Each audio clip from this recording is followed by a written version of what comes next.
The colony on Theron 4 had always been quiet. Too quiet, some had said, just a place for farmers, miners, and families who wanted distance from Earth's chaos. No major defenses, no military presence, just a stretch of green valleys, simple buildings, and skies so clear you could see the orbiting moons every night like they were drawn with a child's crayon. That's why no one expected what came. The attack wasn't just a strike, it was an execution. No warning, no demands, no signals. Just a flash in the sky. Then the horizon went black. The sky cracked open with fire, and what they thought were falling stars were ships, alien, fast, and brutal. They didn't speak. They didn't ask. They just killed. Buildings exploded in silence before screams could reach the air. People ran into fields, into caves, into homes that crumbled under energy blasts that burned through rock. There were no soldiers on Theron 4, just families. Within hours, over 70,000 people were gone. News didn't reach Earth through standard channels. A single girl, barely 11, sent a message through a forgotten back-channel satellite.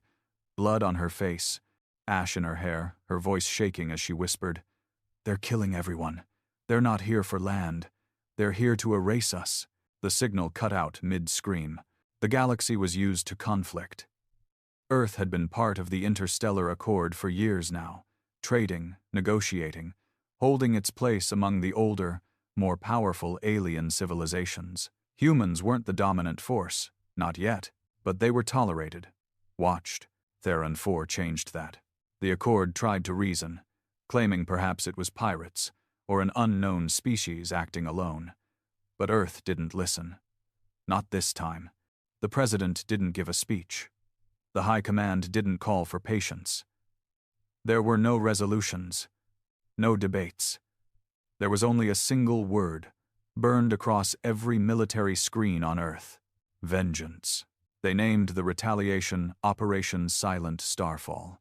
The logic was cold, sharp, and brutal. You targeted our weakest, our children, to test if we would respond. Now we answer. Not with justice, with extinction.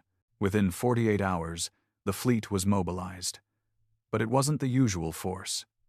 This time, Earth didn't send diplomats or warnings.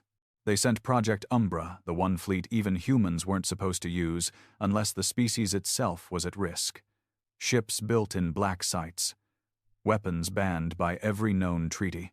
AI systems designed not to protect, but to calculate maximum destruction with surgical efficiency. They didn't aim for the attackers' fleets. They went for their skies, their homes, their cities. Earth had finally learned what the galaxy really respected: fear. No negotiations, no questions, no mercy.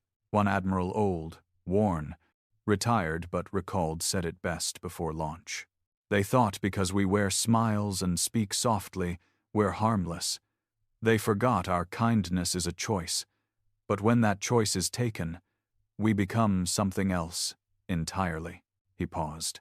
Now, we show them what humans really are, the storm they thought they could tame. And with that, the fleet disappeared into fold space, leaving Earth behind and taking every ounce of its grief and rage to a corner of the galaxy that had never known war like this. There was a time when war for humanity meant flags, boots on the ground, and speeches on every screen. But that was before Earth grew tired of pretending it belonged to a civilized galaxy. After Theron 4, something broke inside the species, something ancient, primal, and patient. It didn't roar. It watched. It studied. And it planned. The true enemy wasn't identified for days. Not because they were hidden, but because they wanted humanity to know exactly who they were. Their message came through crystal clear, broadcast in every interstellar language, on every common frequency, burned into the signal paths like a scar. To the humans of Sol, you were warned. You expanded where you were not welcome. Theron 4 was a lesson. Do not send more of your kind into our void. It was signed simply, the Vicari Dominion. No faces, no council, just a declaration backed by genocide. Theron 4 hadn't been an accident. It was a deliberate test of humanity's will and its spine. The Vakari had been watching from the edge of known space, seeing Earth spread its roots across the stars, softly, naively, like a child walking into a den of wolves. They didn't expect a wolf to stare back. In the depths of Earth's atmosphere, inside a facility that didn't officially exist, preparations began. It wasn't called a base. It had no name. Just a designation. Site 9. It floated above the Indian Ocean, cloaked in quantum disruption fields, shielded from every form of scan or detection. And inside, the minds responsible for ending worlds gathered not to talk, not to hope, but to execute. The silence in Site 9's war room wasn't peace. It was focus. At the head of the room stood Commander Rain, a woman with lines carved into her face by war, not time. She'd been retired for 10 years, buried under layers of bureaucracy and medals she never wore. They pulled her back the day the colony fell. She didn't ask why. She just packed. She stared at the holographic map of the Vakari system, her voice low and sharp. They wanted a message. Let's send it. The room of tacticians didn't clap. They nodded, quietly, grimly. The kind of nod soldiers give when they know what's coming isn't justice but reckoning. In orbit above Earth, black ships were waking from cold storage. No names, no insignias, just hulls, coated in adaptive nanocarbon that bent light and logic. Ships shaped for fear, not flight. Each one powered by drive cores built using unstable exotic particles that had never been approved by the Accord. These were vessels never meant to patrol, only to erase. Project Umbra. Command transferred to Rane without a ceremony. She didn't want one. She stood in front of the assembled crew, a force hand-picked not for loyalty, but for loss. Every soldier on Umbra had lost someone on Theron 4. Siblings, children, lovers, friends. They weren't fighting because they believed in Earth. They were fighting because they didn't believe in mercy anymore. We don't knock, Rane said, voice low. We don't negotiate. We don't try to explain who we are. The Vakari want silence? We give them eternal silence. They will not rebuild. They will not speak of us, because they will not exist. Someone in the back whispered, total annihilation. Rane looked directly at them. No, she said. Total clarity. The fleet jumped. Fold space cracked open like glass in the sky, bending stars and time into a single point. 12 ships, each the size of a city, vanished from human space. No goodbyes, no transmissions, just shadows in the void, carrying a storm that couldn't be undone. The Vakari didn't flinch.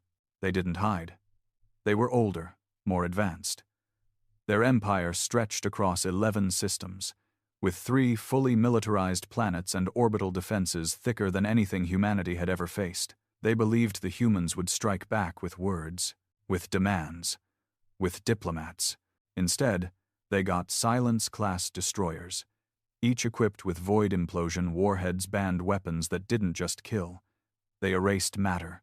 They folded reality around a single point, collapsing it in on itself and dragging everything in the radius into non-existence. No radiation, no debris, just a sudden emptiness, like it was never there. The Vakari never imagined such technology would be used by a young species. Their mistake. The first Vakari moon base, orbiting their industrial capital, was gone before alarms triggered. No beam, no explosion. Just 1 second it existed then, nothing. Rane didn't speak. She didn't announce the attack. She didn't taunt. She just gave her crew a list of coordinates, and they executed cold, methodical, and relentless. One by one, outer colonies began to vanish.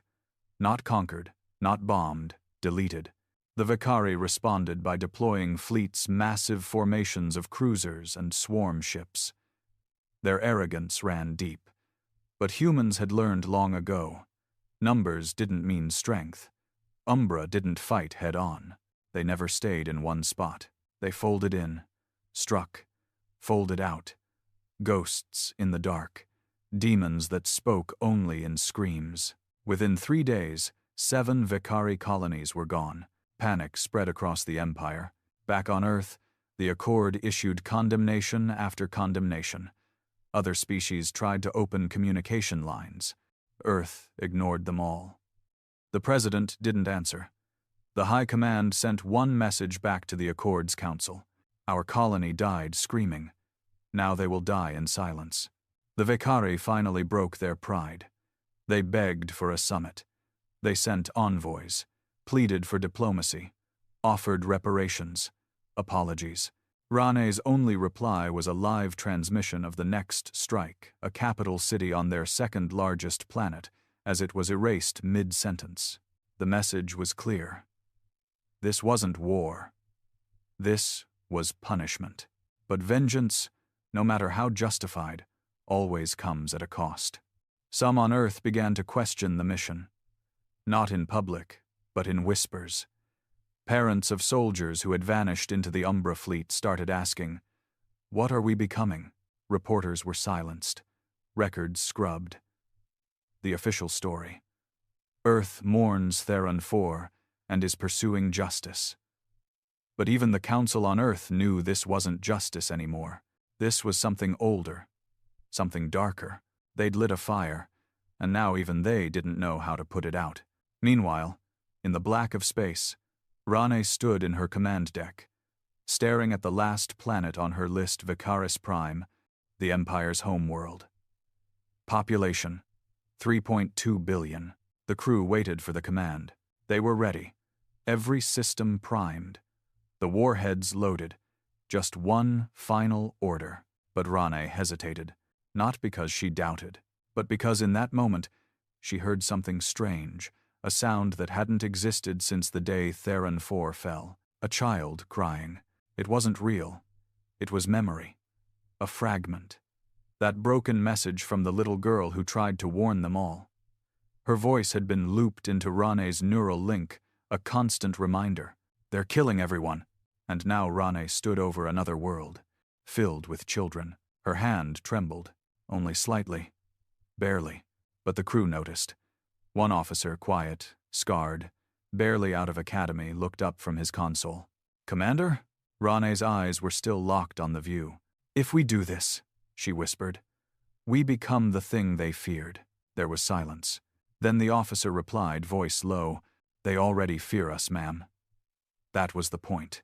Rane closed her eyes, and in the darkness of her mind, she saw flames again, homes on Theron 4 burning, bodies in streets, children torn from their families. She remembered the silence that came after. Not peace, just absence. She opened her eyes, looked at the planet, and whispered, "Target confirmed." The sky above Vicaris Prime shimmered with artificial auroras, a defense field layered across the planet like a second skin. It had stood for centuries. No ship, no missile, no orbital weapon had ever broken it. Beneath that dome lived the beating heart of the Vakari Empire towers of crystalline alloy that pulsed with energy, rivers of light snaking through a world once thought untouchable. Until now. Above the planet, veiled in the absence of light, Earth's retribution stared down in silence. Umbra fleet. 12 ships, now 11. One had been lost mid-jump, a casualty not of battle but the instability of the illegal tech powering their movement. It didn't matter. The rest were still armed with enough power to dismantle entire planetary systems. But something had changed since their first strike. Not in the Vakari, in the humans. Inside the command deck of Umbra 1, silence hung like ice. The crew waited for Rane's order. Her finger hovered over the trigger, a neural command, not a button. Once thought, the command would cascade through the fleet's AI system and release the final payload, a series of void implosion warheads aimed at the planet's poles, crust, and upper atmosphere. The warheads wouldn't just destroy cities, they'd collapse tectonic stability, crack the mantle, and unravel the planetary core. There would be no survivors, not even fossils, but Rane didn't think the command. Not yet. She stood there, eyes fixed on the glowing sphere beneath them, watching the lights move across the planet. Not warships, not defenses, just civilian transports, family convoys, Agricultural drones. The people below weren't preparing for battle. They were running, hiding, praying. The admiral of the Vicari Empire, if they could be called that anymore, had sent one final message. Not a threat, not a plea. Just 3 words, etched into a raw band signal that broke every encryption. We surrender, entirely. No conditions, no demands. They offered full capitulation. The Vicari had never surrendered in their empire's long history. And now, standing on the edge of extinction, they bowed their heads. The crew waited. One officer, Terran, the youngest on the deck, swallowed hard. "Commander, they've submitted. We've made our point." Rane didn't look at her. They submitted after their 6th planet fell, after their 3rd billion died. Not before. Not when it mattered. Terran's voice cracked. "If we kill them all, we're not defending Theron anymore. We're rewriting the rules of war." Rane turned slowly. Her voice was calm, but empty like it had been stripped of warmth. "They wrote this script, Lieutenant. We're just reading it aloud." But the hesitation remained. No matter how many ghosts walked beside Rain, something inside her still held back. That was when the AI spoke a voice so neutral it might as well have been a machine reading a grocery list. "Incoming anomaly. External signal breach. Unauthorized fold space jump detected. 3,000 kilometers off Umbra 1. The crew stiffened. That wasn't possible. No species could fold into their position, not without being torn apart by the gravitational wake. It was like jumping into a storm with your eyes closed. But someone had done it. On the main screen, a ripple in space twisted reality like a whirlpool, then snapped open. A single ship emerged, small, unarmed, covered in old Earth markings. It was a civilian ship, long decommissioned, from the early colonial fleets. Its ID flashed, the Laura May. Rane blinked. That ship was lost during the evacuation of Theron. No one responded. Everyone knew the name, because one passenger aboard that ship had survived the fall of Theron 4 and sent the first warning. Her name was Neva, the girl. 11 years old when she screamed into the stars and told Earth about the massacre. Now, she was 17, and she had come to the war zone alone. They brought her aboard. No guns, no cuffs, just silence. She walked into the command deck like someone who had already died once and didn't care what happened next. She wore a patched flight suit too big for her frame, and her hair was ragged, unevenly cut by a utility knife. Her eyes, once full of fear, now held a fire no one could put out. Rain stared at her. She didn't speak. "Let the girl talk first." Neva did. "You're going to kill them all." Rane nodded once. "That's the mission." Neva stepped forward. "And after them? The next ones who look at us wrong? Another colony? Another fleet?" The question hung in the air like smoke. Everyone felt it. Everyone ignored it. But Neva didn't. "I lived," she said quietly, "on Theron. For 4 days after the attack, I hid in a mine shaft. I heard them, saw them. They weren't soldiers. They were just following orders. They weren't monsters." Rane's voice was razor sharp. "They killed 70,000 of our people. They didn't kill me." Rane's fists clenched. "You want me to spare them because you survived?" "No," Neva said. "I want you to stop before we become worse than them." The words stabbed the air. Silence. Deep, aching silence. Terran looked away. Others on the bridge shifted in place. Doubt wasn't allowed in Umbra. But now, it was crawling across the floor like oil. Rane finally spoke. "You think they'd spare us, if the roles were reversed?" Neva stared back. "No, but we're not them. That's the only thing left worth saving." And just like that, it cracked. Not the ship, not the mission, but Rane. Her walls didn't shatter. They fractured, piece by piece. She remembered holding her daughter the day she left for Theron 4. Her daughter had begged to go, wanted to farm, wanted to live off-world, build something from the ground up. Rane had signed the forms, watched her leave, and 3 weeks later, She watched her die on a looped feed from a destroyed security cam, charred walls, screams in the background, and a hand reaching toward the camera before the feed went black. She hadn't cried, not once, but now her eyes burned. She turned away from the view of Vicaris Prime, and for the first time since the war began, she gave a command no one expected. "Deactivate the payloads. Power down weapons." The crew froze. Terran whispered, "Commander, are you sure?"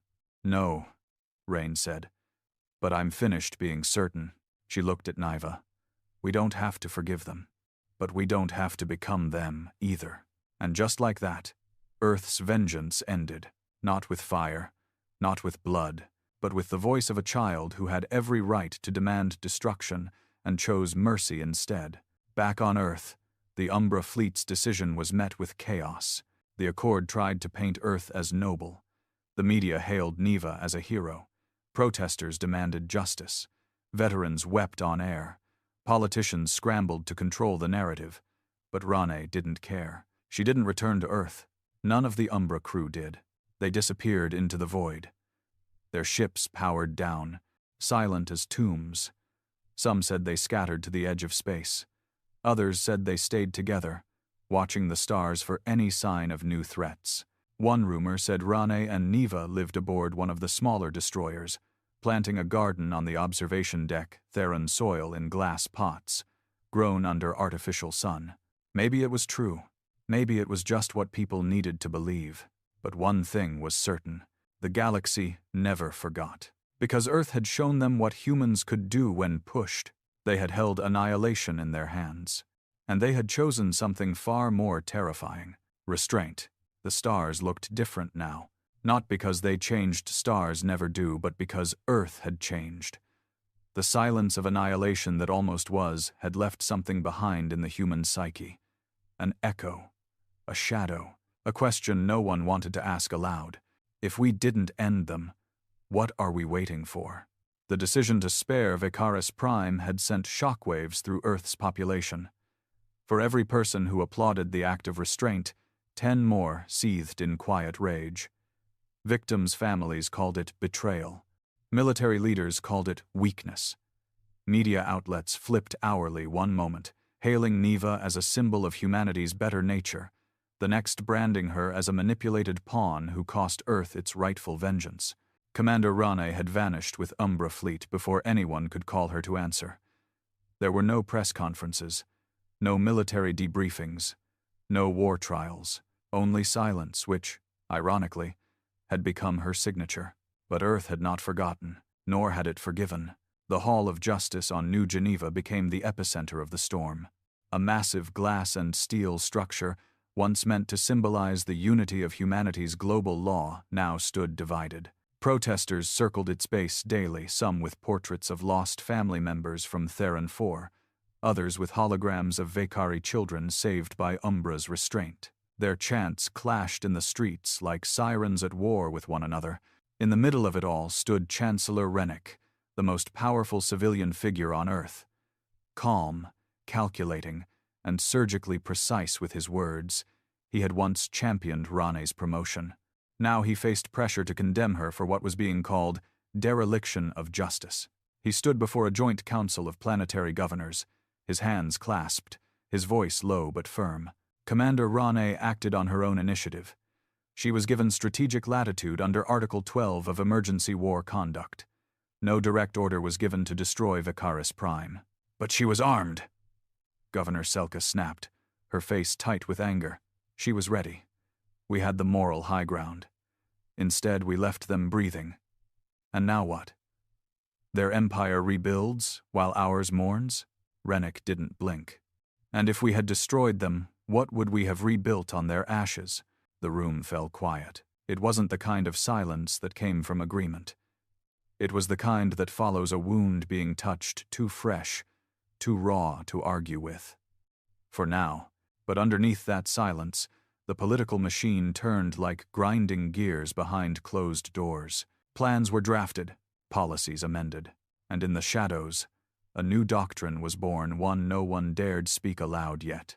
The final protocol. Elsewhere, on a drifting carrier-turned-refugee ship, near the edge of controlled space.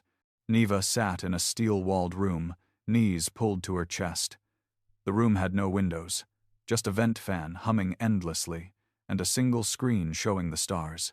She hadn't spoken to Rane in 2 days, not because of anger, but because something was unraveling inside her. She'd been praised, thanked, even worshipped by some as the voice of mercy. But mercy hadn't stopped the nightmares. Mercy didn't erase the sounds she heard on Theron, the screams, the heat, the smell of bodies. Mercy hadn't given her family back. It just made the silence louder. Rane finally came to her. No uniform. No command tone. Just a tired woman who looked like she'd aged 20 years in the last 10. "You haven't been eating," Rane said softly. Neva shrugged. "They think we made the wrong choice." "Some do," Rane agreed. "Some always will." "Then why does it feel like I made it alone?" That question, that ache, hit harder than any Vicari weapon ever had. Rane sat beside her, shoulder to shoulder, and for the first time, didn't try to explain or justify. She just said, "Because leaders always are," but they weren't alone. In the far reaches of the Sol system, near Pluto's orbit, a station known as Black Spiral began to activate. Officially, it didn't exist. Unofficially, it was where Earth buried the projects it was too afraid to cancel and too scared to finish. Inside Black Spiral, engineers worked on something ancient and terrifying. It was called the Oblivion Seed, a weapon designed not to destroy matter, but to erase timelines, to rupture a moment in history and undo its occurrence across space-time. It was theorized during the AI wars decades ago, shelved after every test proved too unstable. Now, it was being revived. Because those in power no longer trusted restraint. If the Vicari, or any other species, ever raised a hand again, Earth would not retaliate. It would unmake. Meanwhile, Vicaris Prime tried to rebuild. But what could you rebuild after standing on the edge of annihilation? The Vicari Emperor, once proud, now broken, stepped down. His successor, Aralyn of the 12th Breath, declared a permanent peace accord with Earth. Trade reopened. Cultural exchanges were proposed. Apologies were issued, genuine ones, by people who had lost family on both sides. But the peace didn't feel real. It felt borrowed. Like a delay. The Vicari began to fear the silence Earth now lived in. Not a single Umbra ship returned. No new fleets were sent. No speeches. No ambassadors. Just quiet. And the quiet became a legend, a warning. Across the galaxy, species whispered, "If you touch a human colony again, they won't conquer you. They won't enslave you. They'll forget you ever existed." And still, Neva couldn't sleep. She walked the corridors of her borrowed ship, alone in thought, her mind replaying the faces of her parents, her neighbors, the boy who used to bring her strawberries from the hydro farm. All dead. And all she could think was, did I let their killers go free? She found Rane again, this time in the observatory. A small tree grew there, from Theron soil. Its leaves shimmered with a faint green light, engineered to absorb minimal sunlight and thrive in starships. Neva touched one leaf. Would they have forgiven me? Rane answered without hesitation. No. Neva looked up, eyes wet. Then why did we stop? Because we have to live after this, Rane said. And forgiveness isn't a reward. It's a burden, one we carry. So others don't have to. Neva nodded slowly. It still hurt. But for the first time, the pain didn't feel like a cage. On Earth, beneath layers of propaganda and distraction, Chancellor Rennick stood in a black room with 10 other leaders. The lights were dim. The screens showed real-time feeds of galactic activity. He stared at the projections of potential threats. New species, old grudges, shifting alliances. Umbra won't answer next time, he said. We still have them on comm, one counselor offered. They've gone dark, and I won't risk giving control to ghosts. So what do we do? Rennick turned to the holomap. His finger tapped on Black Spiral. We prepare the seed. A pause. And when do we use it? Another voice asked. Rennick's reply was soft. When someone forgets what happens when you touch a human colony. Mercy had spared a world. But humanity's vengeance wasn't gone. It was just waiting. The news called it peace. They branded it with every word that made people sleep easier. Ceasefire, diplomacy, a new beginning. But peace on paper wasn't peace in hearts, and nowhere was that more obvious than on Garneth Station, orbiting the fractured edge of Mars. Once a supply port, Garneth had become something else after Theron 4, a breeding ground for unrest. Survivors, veterans, families of the dead, they gathered there. Not for justice, not for healing, but to feed the wound. The station's central square was lined with banners bearing the names of the lost. Faces stared from hollow screens on loop children, elders, entire families vaporized on Theron soil. People stopped to watch the names scroll like prayer wheels. But there were no prayers anymore. Only vows. A quiet group had been forming here, no official name, no public leaders, just whispers. But everyone knew what they were. The Red Wake. Men and women dressed in simple black, armbands dyed with crimson streaks. They weren't soldiers, but many had been. They weren't angry, not outwardly. They were cold, focused, a new breed of humanity growing in the cracks of restraint. They spoke of betrayal. Not by the Vicari, but by Earth itself, by Rane, by Neva. They didn't burn effigies. That would be too loud, too obvious. Instead, they passed around data chips containing footage of Theron's destruction.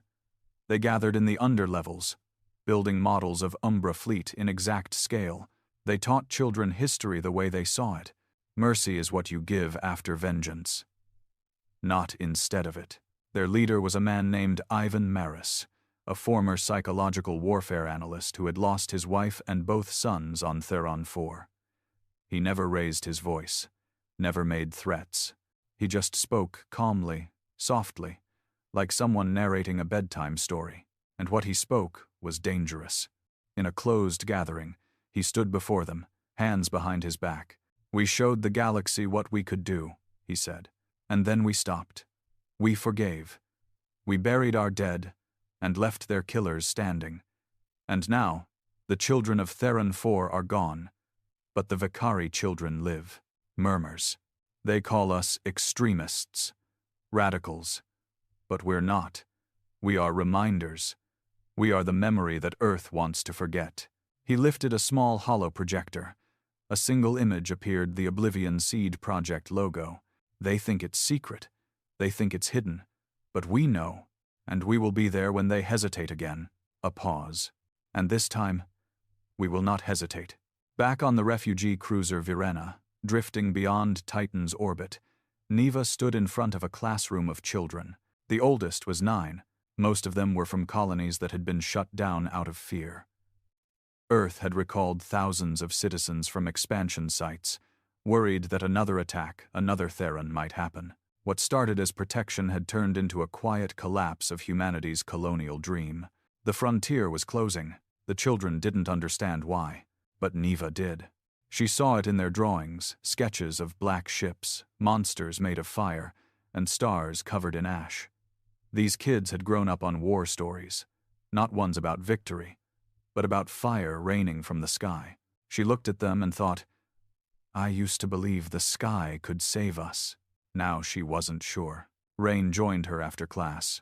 "You're doing good work here." Neva offered a thin smile. "Does it matter?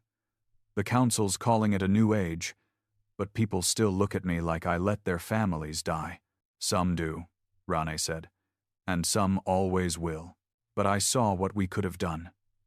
What we almost did. It was right there. I felt it. That craving. That power. And I didn't stop you because I was brave. I stopped you because I was scared." Rane put a hand on her shoulder. "That's the only kind of mercy that counts." But Earth wasn't interested in mercy anymore. On Black Spiral, the Oblivion Seed neared completion. Engineers no longer questioned the morality of the device. They'd been carefully selected those who had lost the most, those who'd been broken by Theron, who hadn't slept since the colony burned. people with nothing left but numbers and rage. A new director oversaw the project now. Not Rane, not a general, but Chancellor Rennick himself. He had moved quietly, behind every closed-door meeting. The Accord had backed off, afraid to spark Earth's anger again. The Vicari sent ambassadors, but Rennick refused them all. He only wanted one thing: readiness. The Oblivion Seed wouldn't be used now. Not yet. But when the time came, Earth would not retaliate. Earth would unmake, and Rennick would be the one to flip the switch. But even he didn't see what was coming. On Garneth Station, Red Wake made their move. Not with weapons, with information. They hacked into old Umbra feeds, leaked classified footage of the void implosions, children being pulled into nothingness, cities folding into black spheres, the kind of horror no one ever saw publicly. And then they paired it with government statements. Earth chose to stop here. But next time, we won't. The footage spread like infection. It was raw, real, impossible to ignore. And the message was buried under the surface.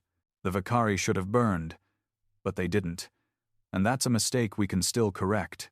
They didn't need to say the words. People heard them anyway. Neva watched the footage from her quarters, sick to her stomach. She knew the truth, she had lived it. But now her name was being used in both directions, as a hero and as a traitor. Someone had even painted her face on a mural, half angel, half monster. She sat in the dark for hours, until Rane entered, holding a data slate. Garneth Station's been sealed off, Rain said. Red Wake's under investigation. Neva laughed bitterly. They're not the problem. They're the symptom. Rane's jaw tightened. And what's the disease? Neva turned, eyes haunted. Humanity. After Theron, something inside us broke. I just tried to stop the bleeding, but the wound's still open, and now people are feeding off it. Rane said nothing, because she knew it was true. Back on Earth, Rennick stared at a blank screen in his private quarters. No meetings, no speeches, just silence, but not the kind he liked. Because outside his windows, the world no longer trusted its own restraint. The council had grown cold. Even moderate voices now called for proactive defense. Some whispered of expanding Umbra. Others suggested training children in military protocol, embedding lessons of vigilance in school. The people were ready to burn again, and Rennick knew something chilling. They didn't need an enemy to justify it anymore. They just needed permission, and that permission was him. At the edge of Sol, in the quiet of space, a new transmission bled through the stars. A small signal, buried deep, from a vessel long thought lost. This is Theron Outpost 6. We survived. We've been hiding. There are others. Please respond. The message looped, twice. Then silence, until someone whispered, Theron lives. The message didn't make sense. This is Theron Outpost 6. We survived. We've been hiding. There are others. Please respond. It played on a loop, echoing across a dead frequency that hadn't been used since the fall of Theron 4. The encryption was old Earth military pre-expansion code, phased out decades ago. The signature matched a deep underground structure that had been listed as vaporized in the first wave of Vicari attacks. And yet, the message pulsed with life. Rane stood frozen in front of the signal readout, her hands clenched behind her back.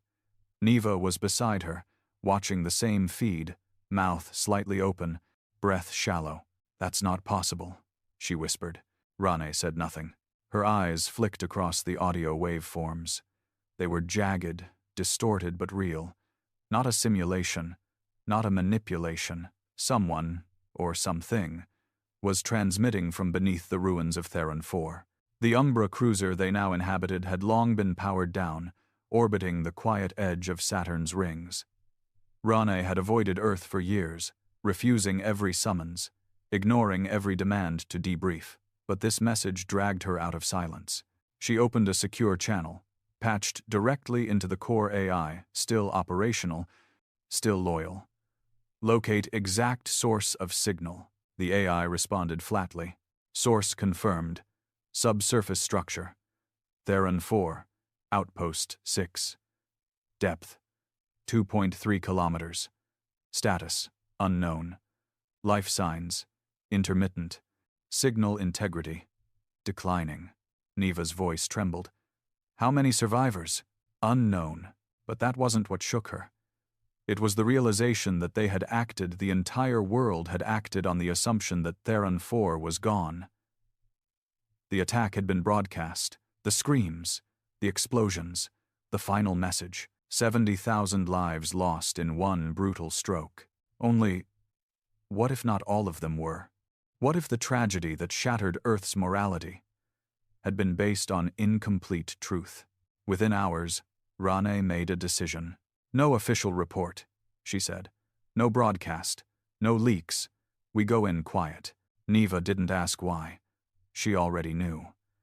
If Earth found out that survivors existed, if it was revealed that Theron had lived while humanity waged genocide in its name, the political machine would explode. Worse, Red Wake would pounce. They'd twist the truth into fuel, spin the survivors into martyrs, or weapons, or proof of conspiracy. There were too many who wanted the fire to start again. So they boarded the Kestrel, a small stealth vessel that had been docked and forgotten. No official flight logs, no registry. It could slip into Theron's orbit undetected, especially now that the system was still under quiet embargo, technically quarantined for its instability. Rane and Neva flew alone. 3 days later, they broke through the upper atmosphere of Theron 4. The planet didn't look like a graveyard anymore. It looked silent. Vegetation had begun to return, wild and unkempt, nature reasserting itself where humanity had been wiped out. Fields were overgrown. Rivers glittered with algae. The ruins of old buildings, scorched and crumbled, now lay like bones half buried in grass, but the scars were still there. Charred roads, burned-out husks of transport ships. The outlines of entire communities etched into the soil like shadows frozen in time. The landing was rough. The atmosphere was unstable, likely due to the orbital scars left by the Vakari's first assault. When they stepped onto the surface, the silence was unbearable. No birds, no insects, just whined through broken glass. They found the outpost entrance under a collapsed mountain ridge, half-sealed by landslides, overgrown with vines. The door was damaged but intact deep under the rock, shielded from orbital fire. Rane knelt beside the manual panel and ran her fingers over the rusted metal. Military-grade shielding, built before expansion began, never upgraded, probably what saved them. Or buried them alive, Neva muttered. They forced the door open. Inside was dark, cold, smelled like metal and rot. The emergency lights flickered weakly. Red strips of faded illumination lined the narrow hallways. Then, a sound, a voice. Weak. Help. Please. Is someone? They followed it, through halls lined with dust-covered terminals, past empty bunks, until they reached a small control room and saw her, a woman. Pale, gaunt, eyes sunken.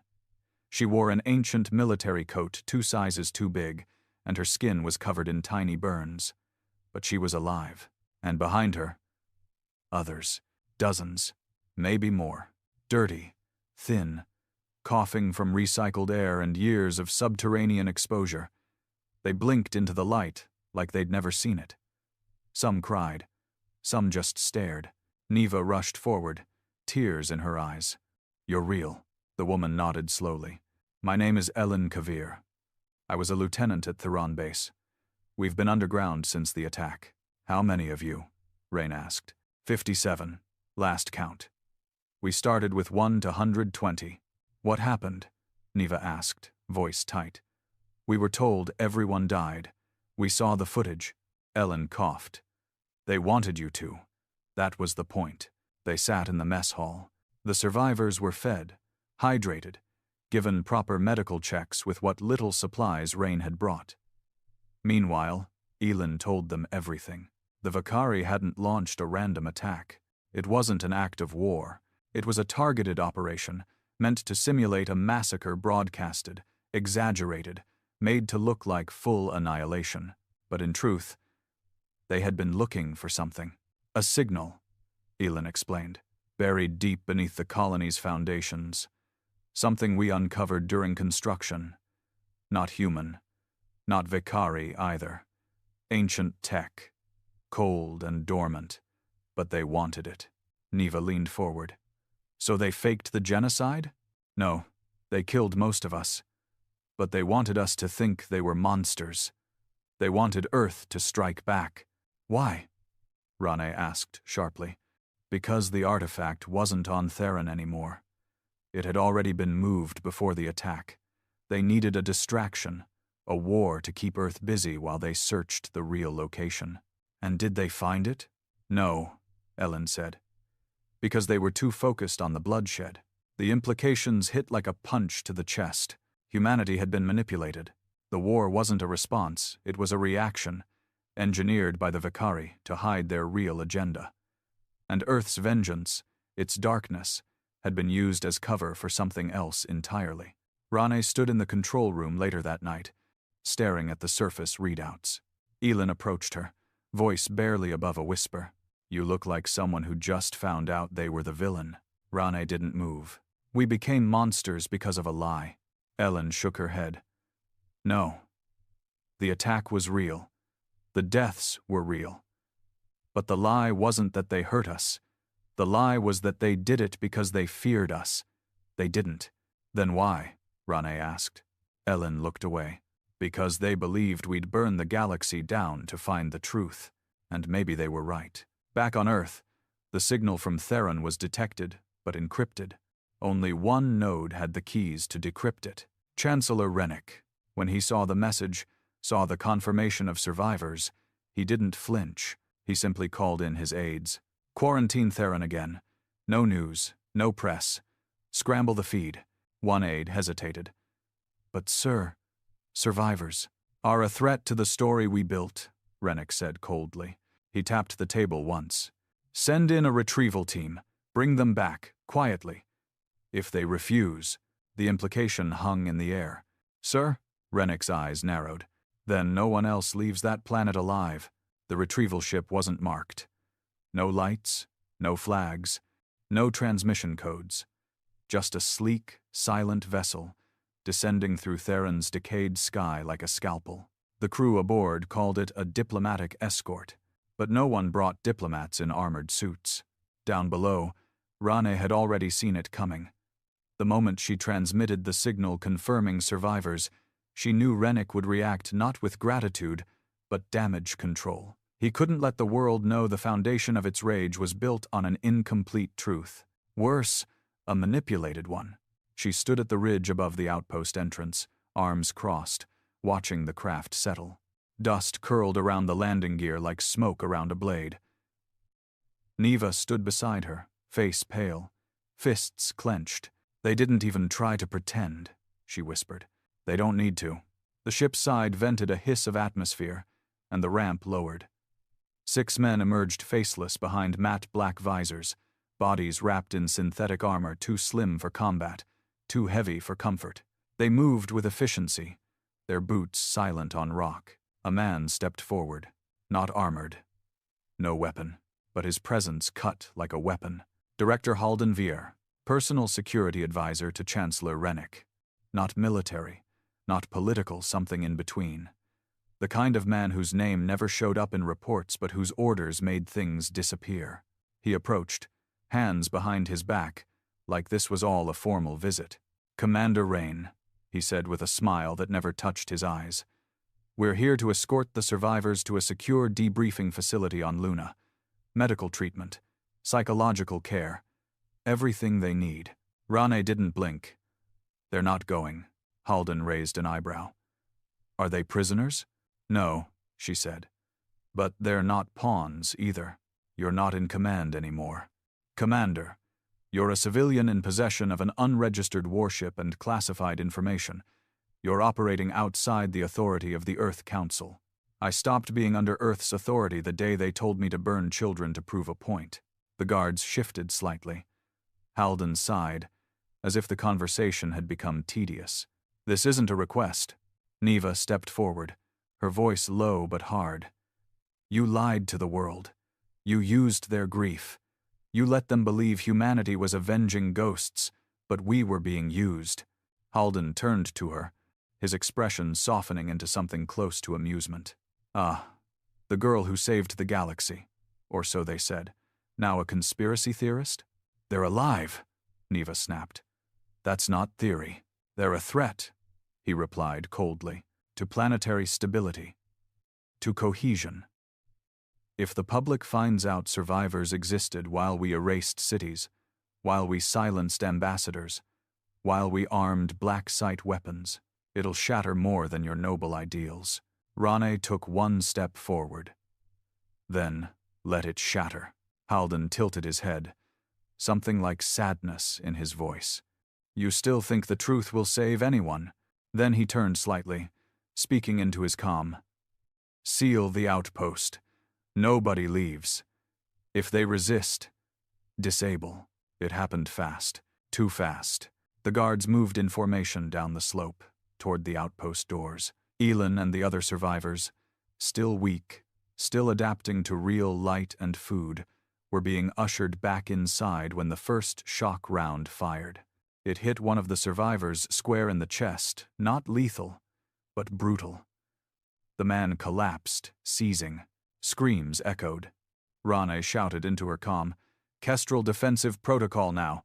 The cruiser above the ridge lit up hidden cannons emerging from its flanks like claws. It was still armed, still dangerous, and its AI still responded only to her. Before the guards could reach the entrance, the ground in front of them exploded a warning blast, non-lethal. Dust and rock sprayed into the air. Halden flinched, then backed off, speaking again into his comm. Plan B. Plan B came from orbit. They hadn't just brought an escort, they'd brought a failsafe. From behind one of Theron's moons, a small, cloaked orbital platform activated. A weapon platform. Unmanned, cold. Designed to deliver kinetic strikes from low orbit, the kind of bombardment that left no evidence, no radiation, no signature. Just impact. Neva saw it before anyone else, a faint gleam in the sky, moving wrong, cutting across the clouds at the wrong angle. "They're going to wipe it," she whispered. Rane cursed. "They're not here to extract. They're here to erase it all, us included." She activated her neural link with the Kestrel. Evac protocol. Full shields. Get the survivors aboard. Elin and her people scrambled for the cargo ramp. The ship's AI guided them with projection lines on the floor, voice calmly instructing even as the sky above began to darken. A sound tore across the air, not thunder, not wind, but falling. Rane grabbed Neva's arm. "Go. Get on board. What about you?" "I'll stall them." "No." Rane didn't argue. She just pushed, and Neva ran. The first kinetic strike hit the ridge behind them, a crater-sized blast that threw earth and metal skyward like an ocean wave. Debris rained across the valley. Screams from the survivors as pressure ruptured the air. The Kestrel's shields flared, barely holding. Inside the cockpit, the AI spoke in neutral tones. "Incoming orbital pattern indicates total saturation bombardment in 60 seconds. Rane was still outside, crouched behind a boulder, rifle aimed at Halden's guards. She wasn't going to make it, until the Kestrel's ramp lowered again, and Neva stepped out, with a signal beacon in her hand. "Let them see," she shouted over the wind. "Let them all see." The beacon blinked green, then broadcast. Live stream. Wideband. Every open frequency. The feed went public. Everything. The orbital strike. The survivors. The guards. The weapons. The footage reached Earth before Rennick could block it, and the world watched. In New Geneva, the council chambers erupted in chaos. Screens filled with images from the Theron Valley. Survivors crawling into ships, children coughing, government-issued soldiers firing shock rounds at unarmed civilians. A beacon pulsing in the center of it all, carrying Neva's voice. "We were never told the truth. We were used. And now they're trying to erase it and us. But we're done being silent. This is the last lie. Public channels lit up. Protests broke out instantly. Within an hour, Earth's entire interplanetary network was ablaze. Journalists stormed the council steps. Families of Theron victims demanded answers. Rennick stood in the shadows of his office, watching the fire spread. He didn't speak, because he knew this wasn't just the truth coming out. It was the death of the story he'd built. Back on Theron, the orbital weapon deactivated mid-strike. Someone had pulled the plug. Maybe a military override. Maybe a panicked council member trying to get ahead of the fallout. But it gave Rane and the others time. The Kestrel rose into the sky, shields holding as the platform powered down. They didn't wait. They jumped into fold space destination unknown. Trajectory scrambled. They were ghosts again. But this time, they carried the truth. Later, aboard the Kestrel, Neva sat alone in the observation deck. The stars stretched around her, quiet again. But no longer clean. No longer hopeful. They were scars. Rane joined her, setting down a mug of synth tea. "You saved them." Neva didn't look up. "Did I?" Rane nodded. "You saved the right thing this time." "What's that?" Rain stared into the void. "The truth. They didn't return to Earth. They couldn't." The moment the Kestrel jumped into fold space, carrying the survivors of Theron 4 and the full, live-streamed evidence of Earth's cover-up, Rane knew they had passed a point of no return. There was no hiding anymore, no diplomacy, no negotiation. The truth was out, broadcast, echoing through every colony, station, and accord-aligned world. Theron wasn't just a grave, it was a crime scene, and Earth was caught standing over the body, bloodied hands in full view of the stars. The reaction was faster than anyone expected. Within 36 hours of the broadcast, Accord nations demanded an independent tribunal. Protests erupted across Luna and Mars, with signs reading, "Theron was never silent." Dozens of Umbra veterans publicly denounced the war. The Red Wake, once considered a fringe, fractured into radicals and moderates. Some called Neva a traitor, others a prophet. But the worst fallout happened where power lived. The Earth Council. Chancellor Rennick sat alone in the emergency session chamber. His face was calm, unreadable. Around him, the governors and ministers screamed, words like betrayal, mutiny, declassification breach, and crimes against sentience ricocheted off the walls. He didn't respond. He didn't need to, because he had expected this. All of it. And he still had the one thing they all feared more than scandal. The seed. The Oblivion Seed project was fully online. One final protocol. One single-use weapon, buried in a facility so deep, no satellite had ever mapped it. It could erase a planet not through fire, but through time collapse, folding reality backward and eliminating it from memory, from consequence, from existence. They had built it as a threat.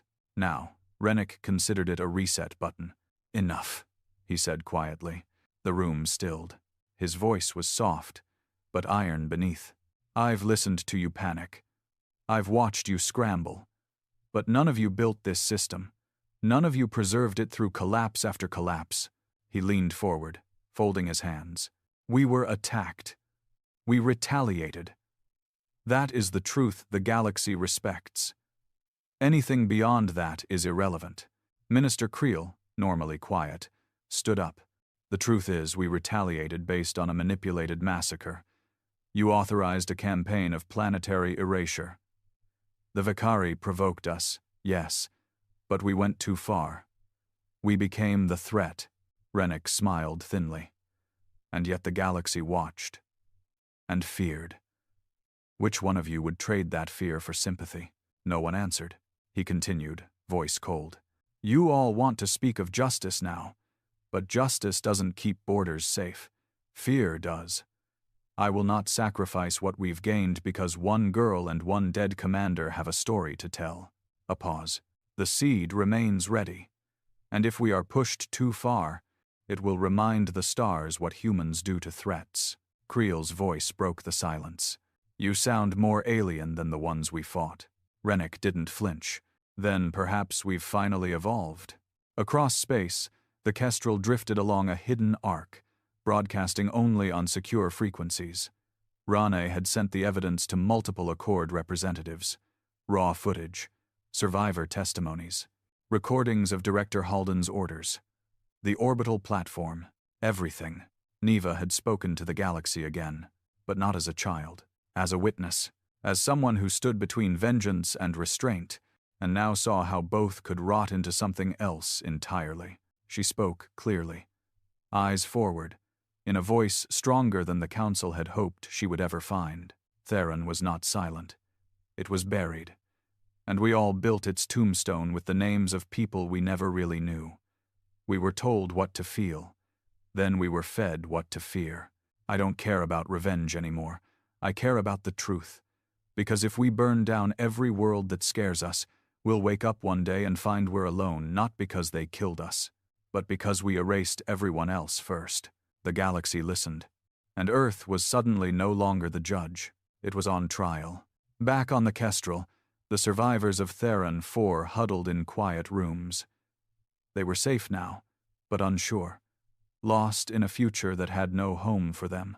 The Earth that once raised them was now the same system that tried to bury them alive. Ellen, the former lieutenant, stood beside Neva on the observation deck. She'd been helping coordinate medical treatment, even counseling, but she was weary. There were rumors that bounty contracts were being issued quietly, that Black Ops units had been dispatched under search and retrieval authorizations. Earth wasn't asking them to return. Earth wanted them to disappear. They'll never stop coming, Ellen said quietly. I know, Neva replied. So what do we do? Neva looked out at the stars, the same stars she had once thought belonged to humanity. Then we make sure the stars don't forget. Rane had been silent most of the journey, watching, calculating, but now she emerged from her quarters with a single command. We need to go dark. Neva blinked. More than this? No. I mean completely. No comms. No broadcasts. We vanish. Why? Rane turned, face grim. Because this isn't the end. It's just the last warning. She pulled up a data tablet and set it on the table. It was footage of Rennick. A recent closed-door council meeting, leaked by an unknown source. Maybe even someone inside the system. Rennick's voice echoed across the room. If the narrative fails, we execute the seed. We purge Theron. Again. And this time, we erase the survivors from history itself. Silence. Then the AI finished processing. The coordinates of the Oblivion Seed facility appeared on the screen. It was real, and it was armed. The decision came fast. The Kestrel would not run anymore. They would strike first, not with weapons, but with exposure. Rane's new plan wasn't to destroy the seed that would be war. Instead, they would infiltrate the facility, retrieve the command core, and release its schematics to the Accord. Make its existence undeniable. Make Rennick's threat everyone's problem. They didn't need to win a war.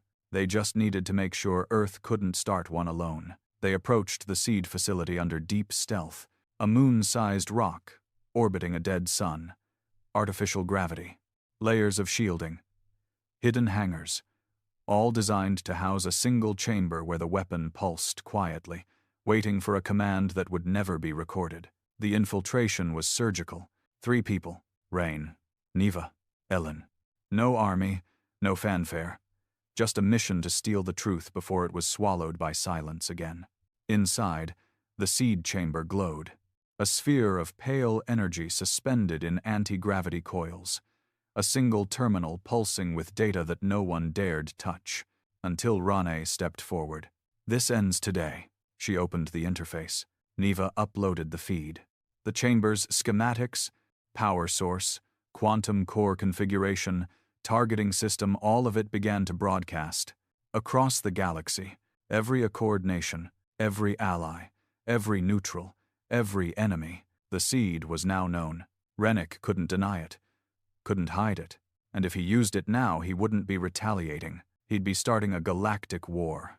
The aftermath was chaos, but it wasn't fire. Not this time. The council fell. Rennick disappeared. Red Wake fractured again, this time collapsing under its own weight.